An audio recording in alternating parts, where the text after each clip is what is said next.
I'm gonna say 3, 2, 1, and I'll hit the button, and you can bring us in like you always do. Except I get to count down this time. Wow. All right. So 3, 2, 1. Welcome to the Lightforge. This is Adwictum. This is Merps in the same room. For those of you who are just listening and not watching, we are in the same room. Don't actually poke me. That's weird. Like, I don't want to be touched. You see the indent? Oh, you can't fake that. Don't touch. This isn't like a weird 2-screen cut thing. No, but it is still weird. We are in the same...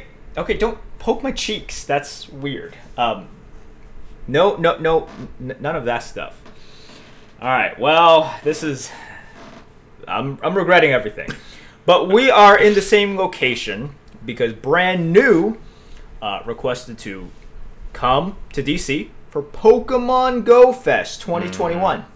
We just finished it up. Got a lot of shinies, got a lot of good stuff. But it also means Avicta came along.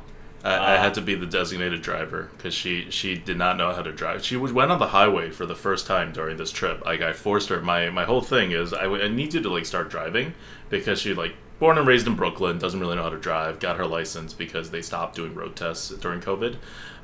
So she passed. Huge air quotes if you're listening to this on the podcast. But so I wanted her on the highway doing like 90 miles an hour. And so we did that for like an hour. And we only almost crashed twice. So I think it was a good success. But I drove the other 6 hours. All right. You should angle your voice more into here. Yeah, lean into it. Does this sound better? I mean, I think it's going to be more audio friendly. However... we're still talking about Hearthstone, okay? We're not just going to talk about Pokemon Go. Brand New's driving. Or Brand New's driving, all right? But this is a momentous occasion, so we're going to be talking about some topics, and then we're going to be taking questions from the chat, which we never do. If you guys know, we try to ignore chat and the existence of chat because we want like a more formal podcast, but formality is gone. Like, we are in the same location. I just got poked in the cheeks, so all of that is gone. We've broken the fourth wall, and by fourth wall I mean like the third wall. Really, we've broken the third wall. It's nothing like the fourth wall. It's literally nothing like the fourth wall. But additionally, the reason we're doing this is because not much is happening. We know that United is coming out. Is that what they call it, United? Oh, so I guess I'm calling it United, but. I wonder what they call it, because UIS is like a terrible acronym. I'm calling it United. Okay. I don't know. Okay. Like the airline. Got it. Yeah. I mean, why not? Like, if you're talking about Hearthstone and someone says United, it's like, oh, you mean the airline? I'm like, no. From the context. I would just have no idea what you're talking about after this expansion. Like, if we were not in the lead up to this, it's not like Ongoro, right? You say Ongoro, you're like, ah, yes, because Ongoro was great. You say United, and I was just like, what? It's like, hey, you remember that card from Rise? I'm like, Rise? What? Oh, Rise of Shadows. Well, Rise, that was easy. Like, United and Storm, that's like, that acronym just doesn't work as well. Anyways, call it Stormwind? Okay, guys, if I just call it... Stormwind is a really thing in the game. So, like, that's... You can't call an expansion that. Yeah. That's why if I call it United, that's more... United's better than Stormwind, I'll give you that. Right. Because you also have cards with Stormwind in the name, so that's, like, weird, right? Plus, Stormwind is, like, an actual... Okay, no, let's not do that. We know the expansion is coming out. We don't have much in terms of reveals. At this point, they're going to be revealing a lot over time. As of this point, well, you know, we talked about this stuff before. For BGs, we recently got I would say a clarification tweet from Alec Dawson, who works at Blizzard and was the lead designer on Skullman's Academy as well. And whom was the podcast host of the Golden Wisp. So, like, we knew him, and, like, we hung out, like, outside of the context of you know, Blizz necessarily before he got big, you know, before he made it into the big time of Blizzard dev. Yeah, and he I thought he crushed it with Skullman's Academy. Skullman's flavor is so good.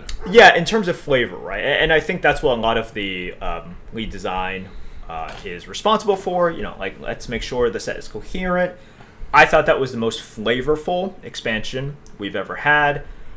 Separate from, like, the balance, especially arena balance, right? Like, you can't really pin arena balance exactly on the lead designer.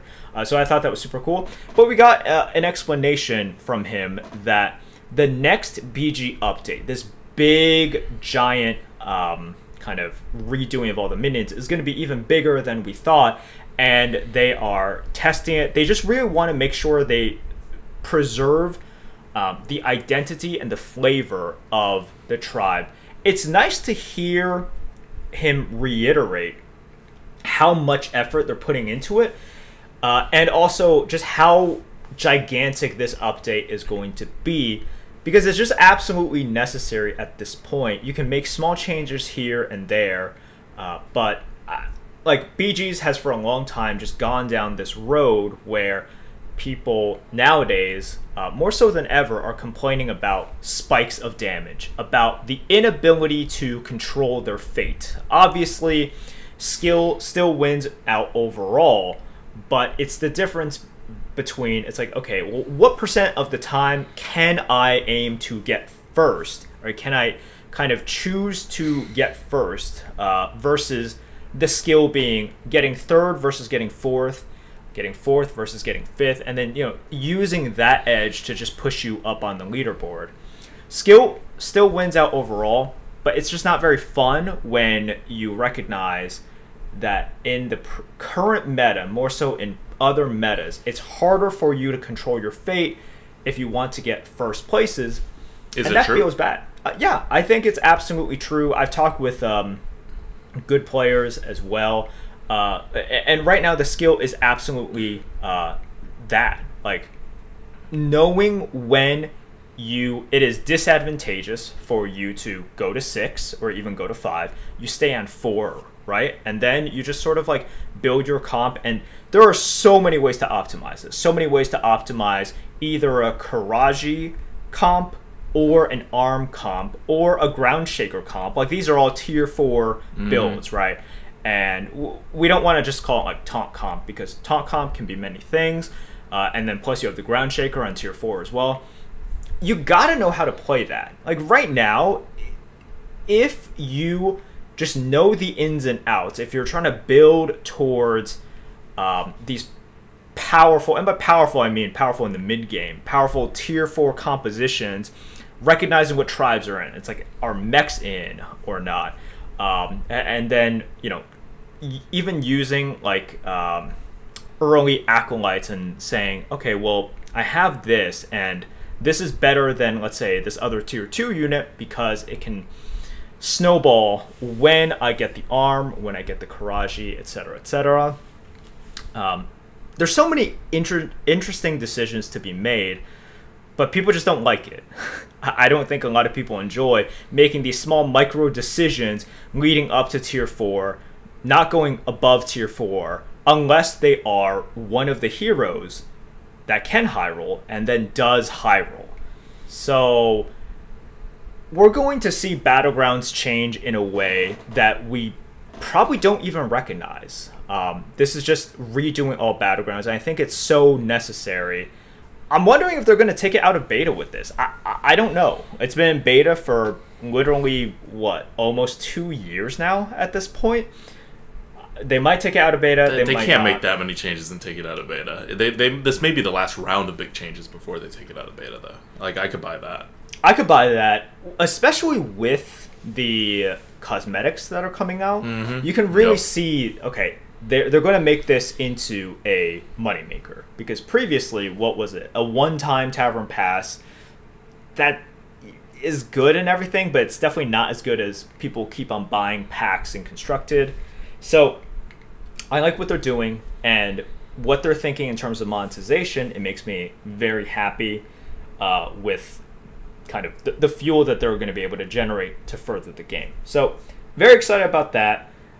We need to get out of this very polarized, like, bimodal meta in which it's tier 4 or it is super duper high roll and then you potentially crush everyone, and there is just not much in between over there. And in order to do that, you got to shake up everything. I don't think small changes are going to do it. So looking forward to that. Very glad to hear the update. It seems like we're going to see this BG update a few weeks after the expansion. So I thought it was going to come earlier, but it seems like this will be coming maybe a month from now. And I think it's fine. Like, take your time with it. If you need to test it more, that's absolutely fine. I think people are still having fun with it. Because when they released they just released a whole bunch of changes like a couple weeks ago, and I was like, oh, they're going to make another change at the end of the month? That's huge. That's really fast. But now it makes more sense. Like, we have a new-ish meta to play with, right? We have the buffed up beasts and the changed shooty demons. Like, there's stuff to poke around with. You got something to say about Arena? Yeah. Deep fried meta. I thought we'd cover this a little bit just because there's nothing really going on with the Arena right now. They didn't do at least I don't know that they did. Maybe I don't think they did a what do you call it? Offering odds adjustment in the Thursday patch. So there's really not much going on, and I thought I'd go over just a kind of fundamentals concept of how to think about the game, kind of like last week. And this one will be focused on not necessarily card draw or card generation, but just finding ways to add card advantage to your hand. Whether it's card draw or card generation has very specific implications, but we're going to just set them all aside and just look at how much stuff and options that you have in your hand. So I don't know if people count this stuff, or if you played enough Arena, you probably just have a sense of this. But generally, if you have a normal curve and you're not playing like no 2s or like going super aggro with like 3 1-drops and like 8 2-drops or something crazy like that, you're going to kind of run out of cards at pretty much at the end of turn 10. Or if turn 10 and turn 9 are inefficient, then at the end of turn 11. But that's basically when you're running out of cards. But your power level is significantly decreased even before that because you run out of options, right? Rather than being able to actually decide what to do, you're just kind of forced to play whatever you have. Whereas if you had a bunch more cards, then you have more choices of how to do things more effectively. So your general effectiveness rate, if you have 0 card draw in the entire deck, card draw or card generation or nothing, like when you play a card, its effect is just kind of done. Turn 8 is your last good turn. After turn 8, it starts going downhill, and then you don't have the same choices, and you can't apply your skill.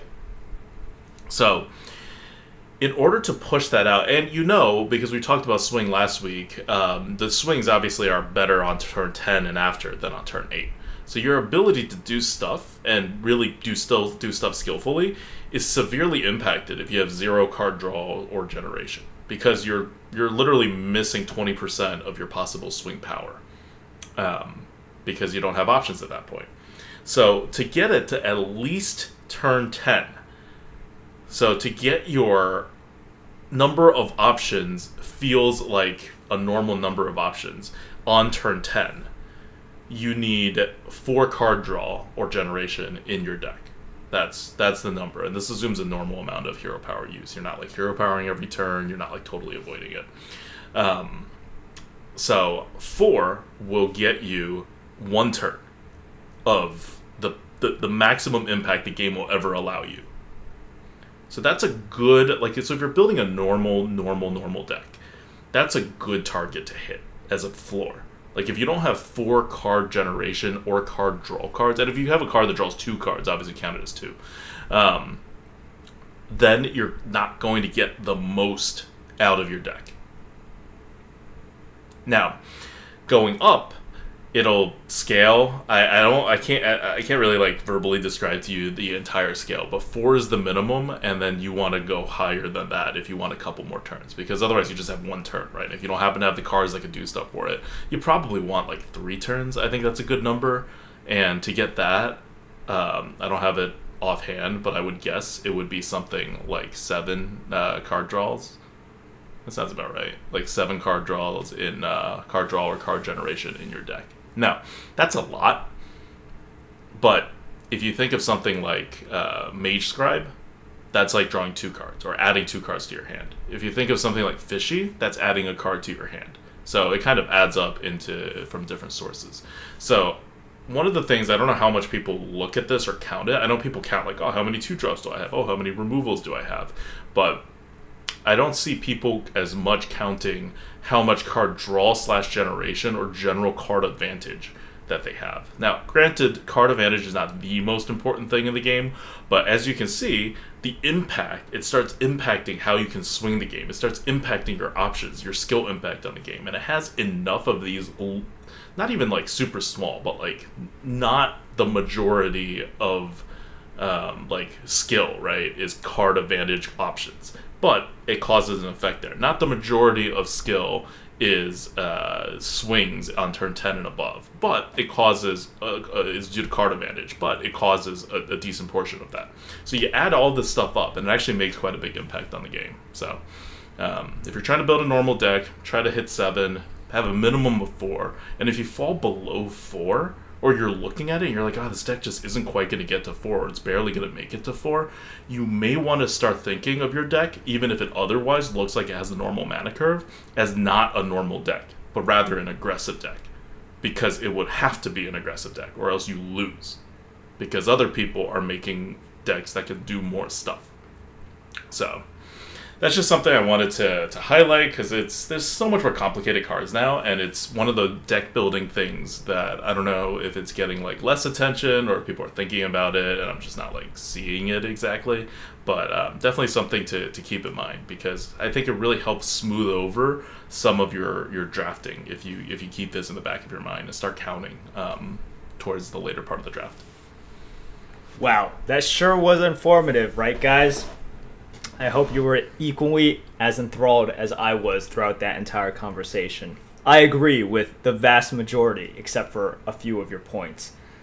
Okay, fantastic. Thank you for that arena content. Mm-hmm. Is there any other arena content that you would like to provide to our listeners? Nope, that's it. That's all I got. With that piece, you too should be a infinite arena player. So good. All right. With that being said, and because we're in the same location, and also because there is literally no news, and because we are past like our 300th podcast, so talking about tempo can only get us so far. That's why we've stopped talking about tempo altogether. Why talk about it, right? So we're going to be taking questions from you guys, and we're going to start with the most important and the most pressing question. And of course, I saw that this was something that was asked immediately. This is a real live question from the GOAT, guys, where we are actually taking questions from Twitch chat live as we record this. So you guys can just feel free to type in the chat, but I'm going to ask you, as you're drinking the Coke Zero, one of our listeners was very, very concerned about what do you think of the upcoming change to Coke Zero? When they did the change the first time, it made Coke Zero significantly worse, but it is still my favorite drink. This upcoming time better make it actually better. That's all I ask for. I don't care how much better. I don't want it to get even worse, or else I might have to change drinks. Are you going to stock up on this current Coke Zero? No, this Coke Zero is not like the old Coke Zero, which I did stock up on. It is not good enough for me to actually stock up on, specifically to preserve the flavor. Advanced Wind is asking if I'm still married. Yes, I'm still married. I don't know how this became a meme, but it is a question that I will answer. I can confirm. Week to week. 4P is either still married to Merbs or doing a really good job, playing the part on our trip here. All right. What is next for Grin & Goat? 1 year out, 5 years out? Oof. We're getting a computer it was supposed to come at the end of June, and we ordered it at the end of April, but now it may come 1 year out. So who knows? I know what's next for me. Playing Diablo 2, seeing when Diablo 4 comes out, seeing when Overwatch 2 comes out. I'm definitely going to be streaming at least some of this With Hearthstone, I don't know. For me, it's about what they do with Arena and BGs. And these days, it's more like, what are they doing with BGs? Because I know what they're doing with Arena, and that's not much. It's just the way it is. So I want to see what they do with it. I think BGs has a ton of potential, and they're certainly putting in a lot of effort and creativity into it. So I'm looking forward to playing BGs once the big update comes out. Oh my god. How do you possibly keep this Twitch chat with the animations? Like, do you see that? Do you see what Cass just typed? Yeah. How is that not super distracting you from it's anything just a cute that you kitty doing this? Yes, doing the flippering thing, but like really, really fast. It's okay. It is a picture. Okay, I'm gonna ask you this. How do you watch television? Period. Okay, well, if I was watching television and there's a cute kitty on the side that has vaguely something to do with the show, but not really, doing the weird, like, flippering thing with their paws, that would be really distracting. I wouldn't be able to watch that television show. And that's why they don't do that on television. They've tested it. That's a no-go. Audiences do not like. Oh, right. But yeah, for me, on the gaming side, Diablo 4 definite 100%. You will see us devote so much time to Diablo 4 whenever it comes out. Diablo 2, I'm going to play, but it's the same game, so I don't know how much I'm going to play past the initial like nostalgia factor. Yes. And Enjoy Milka, yes. D2 Resurrected streams are definitely planned once it comes out. I will be playing it a ton.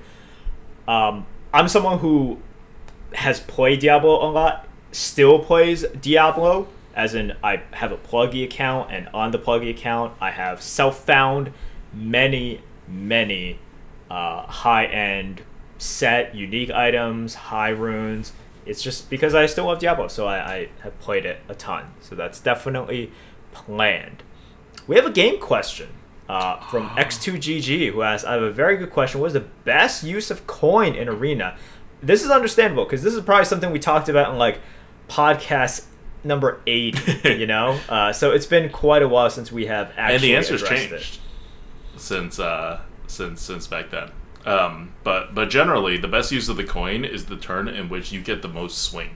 Because the coin is inadequate. The coin is inadequate to balance player 2 and player 1. The card also doesn't like fully get you there. We know this. You know this. You know going second is worse than going first. And in designing the base mechanics for Gods Unchained, which is another card game that I was on the dev team for when they were creating mechanics, I mapped out what the actual like breakpoints and stuff is to balance player 1 and player 2 in a very Hearthstone like kind of like rule set kind of game, and it was literally like 3 coins. It was not even 2 coins. It was like so many coins, and obviously they didn't do 3 coins because and you wouldn't be allowed to use the coins at the same turn, obviously. But it was like obviously that's a terrible game decision to do something like that, but that's how far away you are from being balanced by giving you a card and a coin instead of like more tempo. So in order for player 2 to actually come close to evening things with player 1, you have to get double the value at least on 1 mana. So don't think of the coin as 1 mana. Think of the coin as I will do something on this turn to totally dominate my opponent in a way that I will be able to get like an extra at least 2 drops worth of tempo that I wouldn't have been able to get without the coin. Bare minimum. Think about the strongest coin plays in the meta right now. And probably the one that comes to everyone's mind is Coin Sunwell Initiate. Yes. That is the best use of coin. And let's break down why it's so good. Number one, you're using it early. The earlier you use the coin, the better it is. Although there are quite a few control decks that just want the coin for some sort of flexibility, get the Psychic Scream out 1 turn early, just able to, or synergize it with Mage Scribe, yeah. And it's fine because they have all of these removals that they are using in the turns before, but coining out Sunwell Initiate, it dominates the vast majority of 1s and 2s with the exception of something like Scorpid, and unless they are dropping like a 4/3, which is rarer than 3/4s in the meta, you're going to get the Divine Shield value. So, Coin Sunwell Initiate is just one of those things where it is over-tempoed for turn 2, right? If you are able to hit into something that can't kill it immediately, that's where you gain that huge advantage that Advocate was talking about. Like, think about what you get with Sunwell Initiate when you put it out early. You guarantee the fact that you end up with like a 3/1 at least with Divine Shield, which is a 3-drop, which is normal value for a 3-drop. And that means, what did you get as a bonus? Well, you killed their 2-drop. What's a 2-drop? The exact value you need to at least get in order to use the coin, right? So that's the base case for, like, you have gotten the value out of the coin. Now, that being said, I coin 2/2 all the time. Like 2/2/3/4. Like, I still do that all the time. But that's not because I'm getting good tempo out of it. That's a terrible way to get tempo in today's meta. I'm doing that to get face damage. Like, and if you're always 1 minion ahead of your opponents, you're always going to get that 2 extra damage, that 3 extra damage to your opponent's face each turn. And then you put really the onus on the opponent to have, like, removals and stuff like that. So that is a legitimate use of the coin. Also, I'm not saying it's not, but you have to know what you're doing with it. So you would not coin 2/2/3/4 if your entire goal is to, like, I don't know, play a normal game. Like, you have to have some kind of aggressive strategy, whether it's overall because of your deck, or if it's because of the matchup, or if you, like, know that your deck has nothing that will use the coin well anyway, right? And there are plenty of decks where you look at the deck and you're like, this deck is not going to use coin very well. It just won't. In which case, you just get it out when you can, and you save, to, like, save a mana. Yeah. The question you always want to ask, in some sort of order, is am I gaining an advantage this turn by using the coin? You want to break it down into sort of how much advantage that is. And then, of course, once you coin, your follow-up should be pretty good as well. There are some people who coin something out, and they're like, this is so good on this turn, and on the next turn, they got a really bad play. 3 mana, 3/3. Whatever advantage you got from coining that thing out, you're giving back to your opponent. So make sure that if you coin, at least the very next turn, you got a solid follow-up so you can build the snowball. If you are coining something out and then your follow-up is so weak, there's no point to it. Just save your coin for something else, maybe. Like, you could also hope that you draw into something. But think about that. A lot of people get so excited about the coin play and how it's so good, but they don't take into account that it just makes their next play so bad. Okay, so that's a little bit of discussion on the coin. We could talk about this for much longer as we have for podcasts, but I think that covers a lot of how you want to be thinking about using the coin. A lot of people are asking about Advocate's chair situation and how it doesn't seem like he has a very comfortable chair, which I will agree with. Now, how often do you guys think I have people in my house? I do not like having people in my house. This is not something I want. This is what the chair is for, to get Why me out of his house. Would I prepare to make people comfortable if my goal is not to make people comfortable because my goal is not to have people in the house? Okay, your guest bed is actually super comfortable. Oh, that was like one of our previous beds. I see. Okay, that makes sense. It's like super comfortable. I nap so much in it. Yeah, it's a very good bed. And yes, if anyone is wondering, we are vaccinated. So Hashtag 2 shots. Hashtag 2 shots. So that's part of why we're able to do this. Although with the Delta variant, man, that's just, you think you're over the hill, and scary, scary stuff. If you're double vaccinated, still like less than a 5% chance to get sick with it. Not the best odds. Not but the best odds. I'll take a 95% odds over, actually just not. And for those of you guys wondering about animated emotes in this channel, because you have heard Advocate's disdain for animated emotes, that's not really... I have signed off. Yes. I have signed off on animated emotes. It is entirely in Brand New's hands. Because she will make animated emotes, or she will not make animated emotes. Hashtag Blame brand new. Blame brand new. Get on her, like, you know, send her fan mail and be like, we really love what you did with whatever it is that you do for this channel. Please, please, please add animated emotes. All right.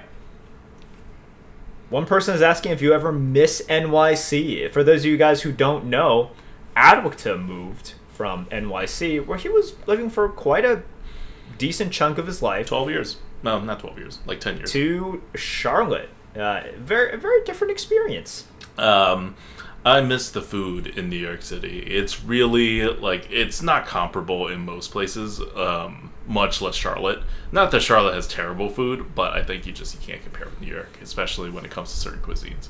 But overall, I like Charlotte much more than New York for my older age. I feel like I stopped taking advantage of like what New York had to offer by age of like 28, and I stayed around until like 31, not entirely willingly.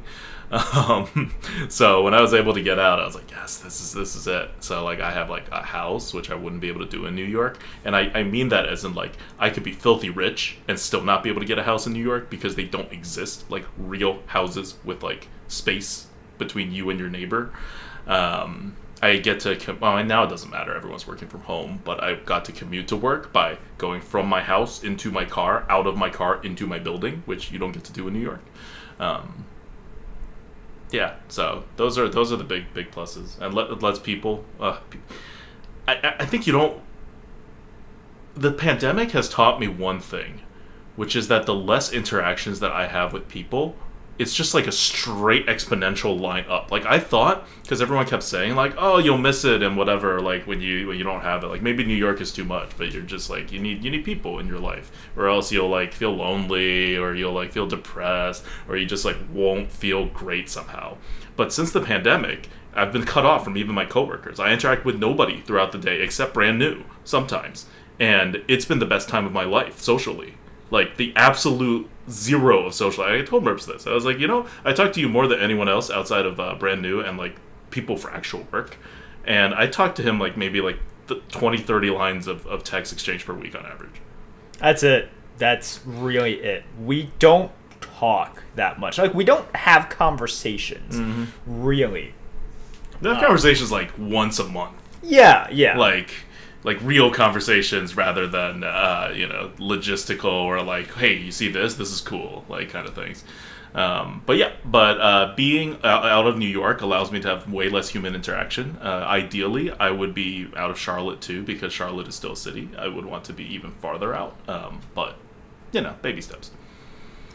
So that's where he's at right now. Okay. Ray Cohen says, so no kids plan then. Okay, here's the thing. You got to make sacrifices for children, right? If you come to the mindset with you having children that like this is just going to be a good thing added to your life, I think you're going to be in for a rude awakening. So one of the sacrifices I'm willing to make to have a child is that there is a child that exists in my house. That's a key to having children. You should think about that before you have children. Although, is that a sacrifice if that is the thing itself? Like, kid, it's all sacrifice. It's all sacrifice. It's all sacrifice. Okay, great. That's good. That's fantastic. All right, people are asking, and I get this question a lot. So this I understand. People are asking about my diet, and some people ask about my workouts as well. I'm just gonna say this: what I do is not gonna work for everyone, and I think a lot of people are asking for something in which they think to themselves, if I emulate it, I can get similar results, I might get better results, etc., etc. One of the problems is I've been working out for many, many, many years. I know my body, I know what I'm capable of, not capable of, etc. So I'm just going to say right now I'm on a ketogenic diet. I love it for cutting out fat, sparing muscles.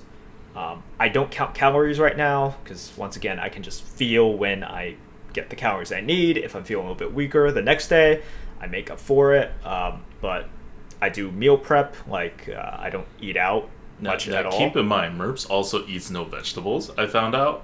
I realized I haven't heard him talk about vegetables in a very long time, but I guess I just assumed since who talks about vegetables? Yeah. Like I'm not like messaging you as like, hey man, how about that cabbage? I know, that's why it wasn't in my mind. But then I was here, and then 4P was like complaining about how few vegetables you had. I was like, oh, that's right.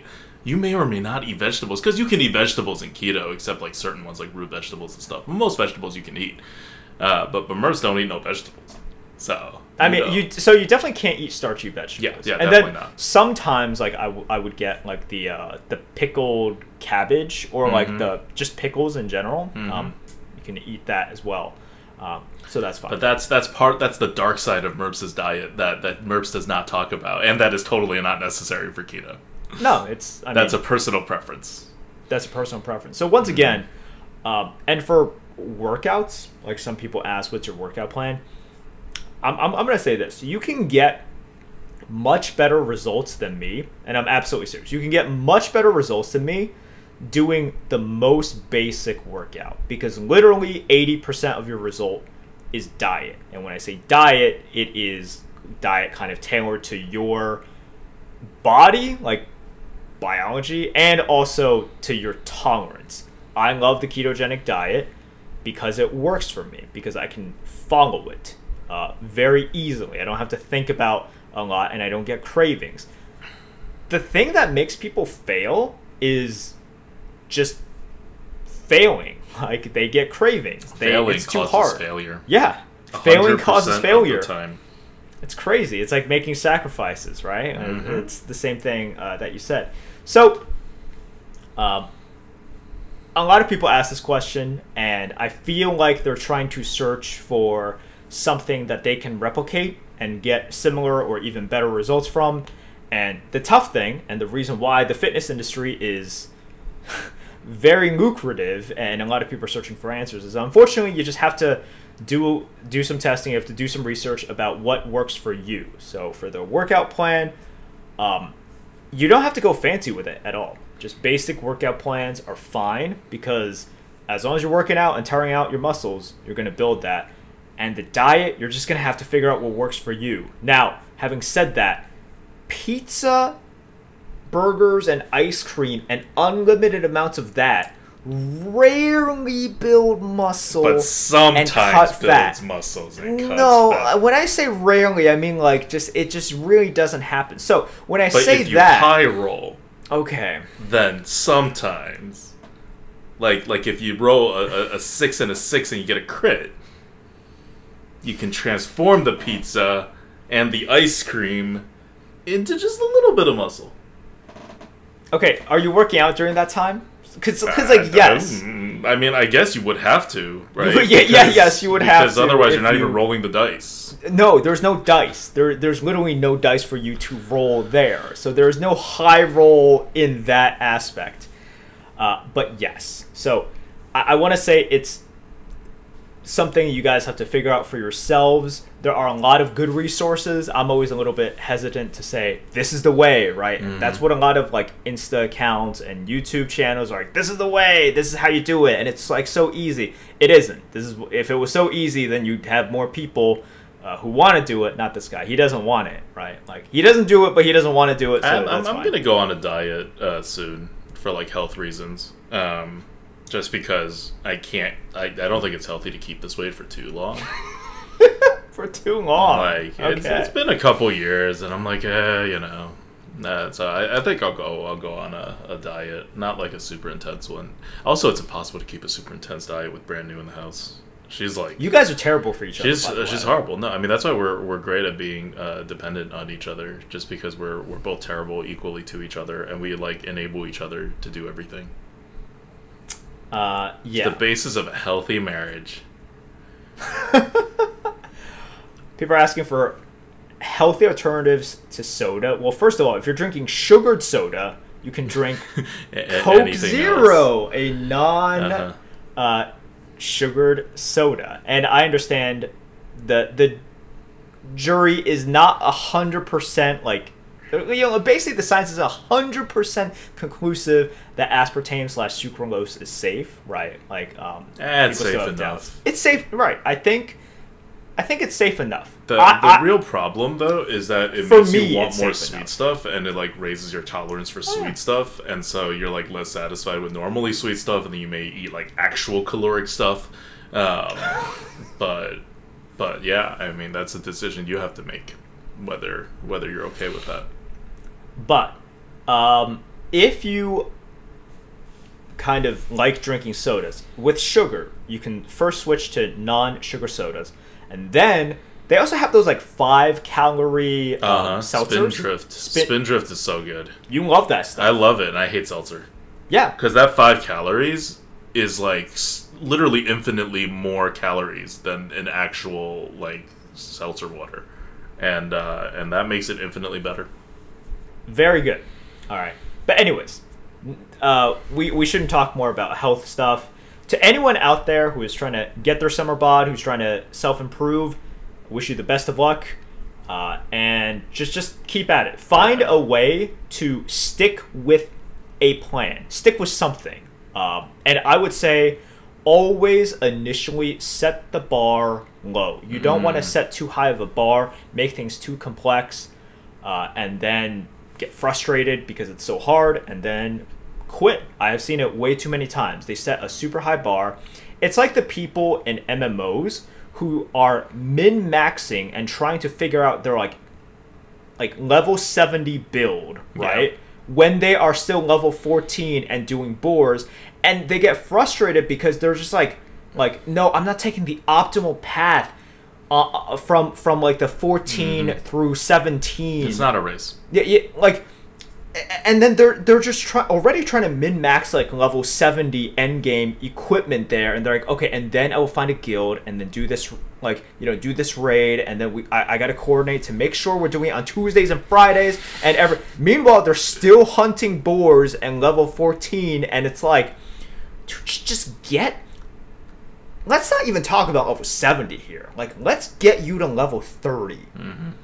And you don't even have to get to level 30 fast. Just get to level 30. And then let's think about getting you to level 40. And meanwhile, you want to enjoy it, right? Like, you don't have to take the fastest path.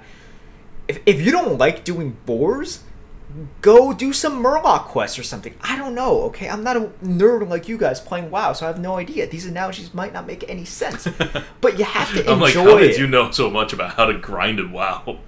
Yeah, I don't know. Well, a lot of it, I'm just imagining, what did South Park teach me? What did South Park teach me? That's such a good episode. Grinding boars, right? Oh, that was such a good episode. That was so good. But yes, so to all of you guys out there, best. And by the way, guys, if you haven't watched any of the stuff, the Disney Plus Marvel shows are just as good as the movies. So if you like the movies, you will like the shows. The shows are actually probably better than like half the movies. Movies always have the disadvantage of not enough time. That's the real issue, and it's part of the reason why the Marvel Cinematic Universe like works very well, right? Like, because they do get more time, or for example, once you have established characters and motivations, and you're able to immediately come in with more time than kind of you're allowed to have, and that makes it like a very good movie. But yes, I agree. I think those are all great series. Just finished up with Loki season 1. We were talking about it. I thought the show as a whole was very entertaining, done very well. I thought it was entertaining, but the last episode, from a show perspective, is a bit of a letdown. From a Marvel perspective, it's hype. AF. Right. And you can understand, what are all these shows doing? Yeah. They are but a page or a stepping stone in the grand plan, in the big Marvel Cinematic Universe. So I thought it was very good. Yeah. And WandaVision, I thought, was like one of the best things Marvel's ever done, like, period, full stop, in any way you look at it. Yes. I see some questions about Pokemon as well. Let me just tell you guys, brand new, I thought she did very well. I thought she caught a lot of Pokemon. She just never experienced something like this, with an actual Go Fest, with like a huge group of dedicated people who are just giant nerds catching Pokemon and doing all this stuff. She says that this scene just doesn't exist in Charlotte. So She came here. She caught a lot of stuff. Was very happy about it, and by the way, they took a picture of it. It was just like a bunch of nerds in a large circle staring at their phone. Yeah, like, that's it. I was like, oh, okay, because I didn't go, so I don't know what it looked like, and I don't play Pokemon Go. But it was a really nice photo, just like a large circle of like almost 20 people, like in like an awkward like middle school dance or something, but like all on their phones, not looking or talking to each other. We're just looking at our phones the entire time. We're exactly what boomers hate, but I think it was a lot of fun. I think she is more interested in Pokemon Go as a result, which I know you're not a huge fan of. I need her on the Diablo Immortal train, whenever the hell. Wasn't that game supposed to come out? Like, when is that thing coming out? They had like We're still waiting for news, but I thought it was going to be out by now. Yeah. At the beginning of the year. Like, they can't release it with Diablo 2. That feels like a weird simultaneous release thing. So it's not going to release in the next couple months. So it's going to release year end? I don't understand it either, because I'm guessing they just see it as two completely separate markets, but that's not true. That's not true. That's just not true. Like, yes, everyone has a cell phone, but people who have cell phones also potentially play Diablo 2. So you should never, like, and companies typically never, because it's very dumb, cannibalize your own sales. And by sales, I understand it's like, just attention, right? By sales, it means like attention span as well. So if Diablo 2 is coming out end of September, it doesn't make any sense for Diablo Immortal to come out anywhere within a 3-month, like, before-after period. Like, although because Diablo 2 is like a remake, maybe like 2 months, I could see them cutting it down. I guess, but the thing is, like, you're going to have a lot of people come back to the Diablo universe and check out Immortal, just like how you're going to have a lot of people, including streamers, right? Yeah. Come back and play Diablo 2 Resurrected. So the same thing. And so maybe they view it as a lead up, right? You get the hype because of Diablo 2, because everyone loves Diablo 2, and everyone will play Diablo 2 at least a little bit, right? And then Diablo Immortal comes in a month or two later, and then everyone's like, oh, hey, remember this Diablo thing? Maybe I'll check it out on my phone. It's being made like a big deal out of and whatever. So, and then that gets in time for the holidays. Maybe. I don't know, but it's been kind of disappointing on the Diablo Immortal front. Anyway, so I need Brand New to play Diablo Immortal with me. She has limited mental and time resources to devote to this gaming thing, and I would prefer she do it with Diablo so we can play together rather than Pokemon Go, which I don't play and which doesn't have. Okay, I thought it didn't have a lot of skill in it, but then I tried to actually catch Pokemon and throw the damn ball and get it excellent. It's freaking hard. You have to get used to it. You have to get used to it. This is a huge learning curve. Like, I thought it'd be like a small learning curve, and I get it, and I'd be able to, help, but no. Once you get it, you get it. But you do have to spend a little bit of time getting it. I have not gotten it at all. And Brand New has pretty much not gotten it. No, she's better than me, but she has just not gotten it. Sometimes she hits it, but... Yes, so today she got quite a few shinies. For those of you guys in the know, she got a 96% shiny Ho-Oh. That was like her very first raid. That's very good. She's very happy with it. She got 2 shiny Rayquazas, so that's those are definitely Pog material. And she caught some shinies on both days that she liked. She filled up a lot of her Pokedex, so I'm hoping it was a good overall day for her. And that's basically it. Pokemon Go is just, it's life. I messaged her today, and I was like, hey, it's a beautiful day. I hope you guys, because it was like a terrible day yesterday. Super humid, swampy, DC weather. But today it was actually crisp, the air, and it wasn't that hot. And so I was like, hey, I hope you get out sometime. I know you guys expect to just be in a car driving around. And she's like, oh, today's been awesome. So much better than yesterday. All this stuff. And I was like, yep, I mean, that makes sense. Because yesterday was Merbs dragging her around a mall. And Merbs takes gaming very seriously. I mean, as we have a podcast, we do gaming stuff. So with Pokemon Go, the guy's like a military dictator on a battlefield, giving orders, and just leaving you behind if you are not keeping up. That's Merbs' whole thing. And then Brand New, having never done this before, and has just kind of low physical stamina in general, she was struggling a bit. She was making fun of me. She's like, wait, you brought me to a mall? She's like, we're going to be going into a mall. I'm like, yeah, half the time. And she was like, "Oh, like why aren't we going someplace with like more stops and everything?" I'm like, "You are like the sun is going to literally cook us if we were outside all of the time." And sure enough, even though we were only in the sun a small amount of times, it was bad. It was so humid. But yeah, I'm not letting anyone stop me from getting the maximum amount of shinies that I deserve. Okay, and that includes brand new. So she can. But that's what I told her, and I'm like, her eyes are just too big. Like, she thinks she can keep up. She's like, oh, I'm into it, like, as well. But, like, it's a whole nother level with Merps. Okay. So, that is Pokemon.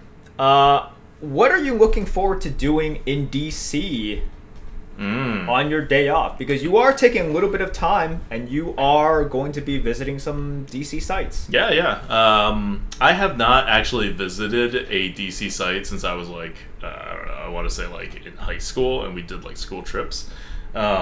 So Brand New has never been to DC before, and this Pokemon thing in which, you know, she has been all around the area. She's probably been in more areas around the DC area than I have, but she hasn't been to the lawn. So we're going to go to the lawn and check out all the monuments and, you know, that stuff. That's going to be our big day plan on Wednesday. So I'm excited. She doesn't care at all about anything historical, but this is our nation's great history, and gotta get a piece of that. Okay. Does Merps also drink Diet Coke? I never drink Diet Coke. Diet Coke is absolutely disgusting. I don't know who in the world buys Diet Coke. If anyone actually likes Diet Coke, let me know. Coke Zero exists. Like, I understood it before Coke Zero, that, like, you wanted something sweet that was vaguely Coke tasting, that, I mean, it's not even remotely Coke tasting, but that had no real sugar. But then they got Coke Zero, and it's just better in every way, so. It makes no sense. Okay, so, you've been playing Dragon Quest, right? Oh my god, freaking Dragon... Who here... I'm going to spoil one small thing in Dragon Quest XI, so you can tune this out if you do not want anything spoiled for Dragon Quest XI. 12 is coming out later, and I was, like, playing 11. I'd, like, you know, paid for it, started playing it. It's a normal JRPG. Graphics are freaking gorgeous. I'm having a nice, like, nostalgic time with the mechanics. I hadn't played, like, a real JRPG in quite some time. So you go to this town, and people who have played Dragon Quest XI, they don't know what I'm talking about. So you go to this town, this like faraway town that's all Japanese-y or Asian-y in architecture rather than the normal medieval theme that the game has going for it. And you go to a spa. And in the back of the spa, there is a lady. And the lady says, "Do you want to puff puff? 20 gold. And I'm like, this is an RPG, 20 gold is nothing. I'm going to see what this is. Maybe I'll get an item or unlock a quest. I say yes. She literally says, from that point on, I'm going to quote Dragon Quest XI now. Puff, puff, puff, puff, puff, puff, puff, puff, puff, puff, puff, puff, puff, puff. Wasn't that great? Don't you feel refreshed? Come back anytime when you need your mind cleansed. Now, obviously at this point, I think I just paid for a blowjob.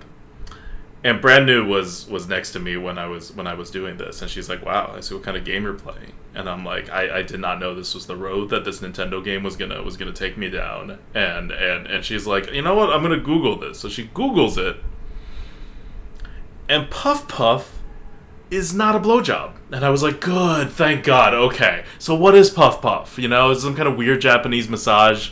And apparently, Puff Puff is this Japanese thing where a woman puts her breasts in your face and you motorboat her, basically. And that's a Puff Puff. And so that is in Dragon Quest XI, and there's even an achievement associated with finding all the Puff Puff spots in the game. This is the only one that I've found. It's the first one, so naturally there's an achievement, so I'm going to have to find all the Puff Puff spots, and I hope they don't cost me an arm and a leg. I hope they're all 20 gold. But that's now what I'm looking forward to in Dragon Quest XI. Interesting. Wow. People are saying it is in all of the Dragon It's Quest. in all the Dragon... Oh, yes, I've never played a Dragon Quest game before. So all the Dragon Quest games have this running joke about motorboating a lady. Sorry, paying a lady to motorboat her. Let's add one more layer to it. I don't know. I have never played Dragon Quest. You are obviously more It is apparently a vital part of the gameplay. Okay. Well, I mean, I did get a lot of entertainment out of it, so... Pretty great. Anyways, Addict has been playing some Dragon Quest. I'm just kind of floundering around. I don't have a current game that I am really digging myself into. It was supposed to be Back 4 Blood 2, the spiritual successor to Left 4 Dead. That was a game that both of us played a lot. I love the multiplayer in Left 4 Dead. I thought that was so good. We played a lot of the campaign. That was a terrible experience. I mean, any game with friendly fire and an actual shooting mechanic where you give me a gun, it's not going to end well for my allies. No, I got downed by Addict much more than zombies. It's much dark! The zombies move, they force you to move. I don't know. I'm not good at shooting things in general, but when you turn friendly fire on and you make people kind of walk in a line or huddle together, I'm going to shoot the people in front of me sometimes. Sometimes, yes. It was definitely sometimes. And they're unforgiving on hard mode on it. Like, you shoot the guy in front of you, he's like dead instantly. Yeah, he's downed. They try to make it kind of realistic. Yeah, it's not like you shoot him and he's like, ow, I lost 10% of my health. No, he's like gone. Yeah, he's gone. Like, especially if you shoot him in the back of the head. That's bad. that is a bad thing. But anyways, that is gone. So I have been getting back into Pokmon Go, first of all. I've been looking to get back into BGs, but probably going to get back into it once the update comes out. And then past that, I don't know. Like, these jerk game companies were supposed to come out with these games earlier, and they get delayed, and it messes up everything. But I know what I am doing starting from late September, and that is grinding Diablo 2. And hopefully we just get more news about Overwatch 2, which I am super stoked about, because I've just been casually playing Overwatch, a decent amount of it, but just a lot of quick play. Like, a lot of quick play. Yeah, I'm definitely back for Overwatch 2, especially when we get our new computers that we can actually maybe stream Overwatch 2 without the computer totally breaking down on us. Yeah. So, hopefully, number 1, we get the computer. Number 2, in time for Diablo 2. And number 3, all of these games that I am looking forward to will come out. And you know what the surprising thing is? I am not looking forward to the Diamond and Pearl remakes at all. I'm pretty much over the Pokemon remakes at this point. And Pokemon Arceus, I don't know what it is at this point. Like, no one knows exactly what the game is, right? So I'm probably going to get that because it just seems like a cool new experience. But I don't know. I have no idea what the game is. They're not exactly showing us what are you doing for, like, the entire, I don't know, 30, 40 plus hours that you're spending in that world. Is there a story? Is there, like, some giant who knows? We will figure that out. But that was good. I think we answered a lot of questions. Hopefully people have learned a lot. Do you want people to learn more about you in any way? If people have questions, I'm an open book. I'm not a book. I don't identify as a book. No, I don't think that was a bad analogy. Identify as a book. But, yeah. Alright. I think those were all of the questions that they had. I am never playing Slay the Spire Legend Heart, and that is because of you. Solely because of you. If it weren't for you, I would be playing Slay the Spire, but because of you, I am literally never playing it. That is a fact. Okay. Thank you, guys. It's been fun. We might do this again sometime in the future. We might not. Who knows? But because we're here in the same exact location, and there were no news, this is what happened today. A new kind of Lightforge podcast. All right. Until next week, this is Oddwickedom. This is Merp. See you guys.